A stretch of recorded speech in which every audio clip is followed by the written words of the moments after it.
Bonjour à tous et bienvenue dans cette nouvelle vidéo inclusion. Cette fois-ci, je vous propose de réaliser un petit cœur façon pop art avec tout simplement de l'inclusion de bonbons.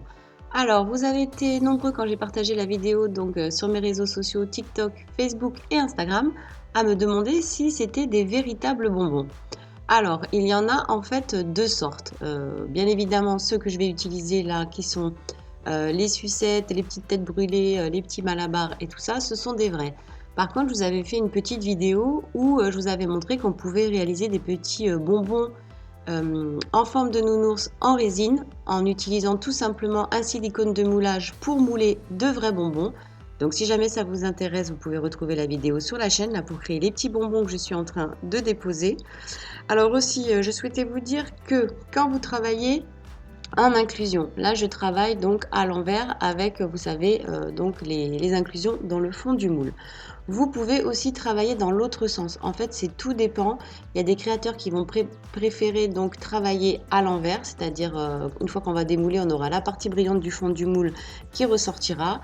Et il y en a d'autres qui préfèrent travailler donc plutôt à l'inverse, c'est-à-dire ils vont faire le fond de coloration dans le fond du moule et après ça permet de voir comme ça, surtout quand on fait des inclusions de fleurs ou de choses, si jamais on n'a pas des bulles d'air sur le dessous, parce que vous êtes nombreux quand même à me dire que vous galérez avec les bulles d'air que vous ne voyez pas qui sont cachées en dessous.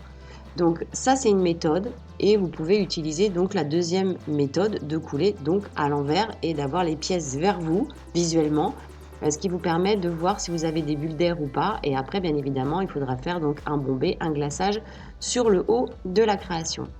Donc là vous avez vu que donc j'ai mis mes petits bonbons et puis je suis venue couler une couche de résine transparente. J'utilise la résine transparente puisqu'elle est fluide, hein. Par contre, comme c'est une résine qui permet des épaisseurs de coulée jusqu'à 1,5 cm grand max, vous voyez que j'ai fait une toute petite couche. Donc le secret aussi pour ne pas avoir de bulles d'air, c'est de travailler en multicouche, ou alors d'utiliser des résines pour grande coulée. Avec les résines transparentes, généralement, on coule, même pour les inclusions de fleurs, ça va être la même chose. On coule petit à petit la résine. Donc par contre, j'ai eu un fail, vous le verrez donc là, parce que je suis en train de manipuler les malabars. C'est qu'en fait, j'avais complètement oublié, comme je vous le dis toujours en recommandation, tout ce qui est papier, il faut les imperméabiliser au préalable pour éviter que les encres ne dégorgent dans la résine. Donc si vous mettez des papiers photos, si vous mettez tout type de papier, il faut impérativement les passer en plastifieuse, les plastifier pour éviter d'avoir un souci. Là, pour les malabars, j'ai eu un fail. Donc, j'aurais dû en fait tout simplement appliquer un vernis tout autour des malabars sur les papiers pour éviter que mon encre noire ne dégorge. Vous allez voir, c'est la seule encre qui a dégorgé. Donc c'est normal parce qu'en fait les papiers malabars, eh bien ils sont poreux, vous savez, voilà, ils sont et en plus les encres se diluent dans la résine. Pour tous les autres, vous voyez que ce sont des bonbons qui sont plastifiés. Donc là, on n'a pas ce souci-là. En plus, le fait d'avoir les papiers plastifiés, ça réduit aussi le bulle d'air. Les bulles d'air, il suffit qu'on les bouge, qu'on bouge un petit peu le papier et la bulle d'air, en fait, elle va s'éliminer et se retirer. Par contre, pour tout ce qui va être poreux, au contraire, bien évidemment, ça va retenir les bulles d'air et c'est plus compliqué. Par exemple, vous voyez, sur les malabars, j'étais vraiment obligée d'enlever l'air qu'il peut y avoir dans les replis du papier et tout ça. Donc, toujours bien vérifier. Vous voyez, on immerge bien, on vérifie qu'on n'a pas des bulles d'air pour la première couche et ensuite on va laisser durcir comme ça et donc en travaillant en multicouche. Donc là j'insère aussi donc d'autres petits bonbons. Ensuite je vais attendre, je vais bien vérifier toujours que vous n'avez pas de bulles d'air, vous savez, incorporées sur les bords du moule. Souvent aussi en cours finition, j'ai ce souci-là que vous rencontrez, c'est-à-dire c'est que vous n'éliminez pas les bulles d'air sur les bords et après vous avez des micro-trous au démoulage.